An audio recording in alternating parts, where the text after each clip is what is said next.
Bunaqangi arzon chiptani hali ko'rmagan bo'lsangiz kerak, ayniqsa Ispaniyaga. Hammaga assalomu alaykum. Bu videomiz Ispaniyaga bo'lgan safarimiz haqida.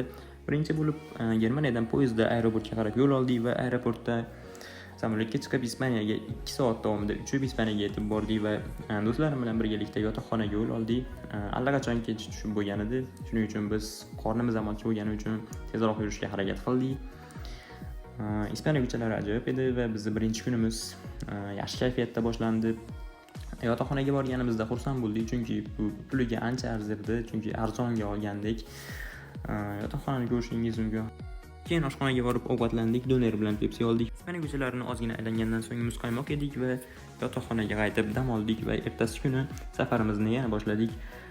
Aslida o'sha kuni biz bitta orolga bormoqchi edik, lekin qachonki biz kemaga chipta sotib olmoqchi bo'lib borganimizda allaqachon bu yopilib bo'lgandi va bir kun tushishga majbur bo'ldik va rejalarimizni o'zgartirib shu yerda sohilda cho'milishga qaror qildik.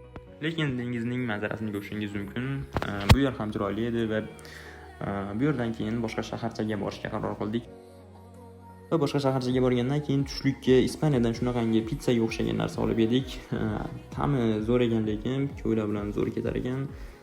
Keyin bu yerda ham sohilga borib ozgina rasmga tushgandan keyin Benidorm degan shaharga bordik. Va yana o'sha birinchi shahar Alicantega qaytib kelib, kechki ovqatga shunday dengiz ovqatini yedik. Adashmasam buni nomi paella edi.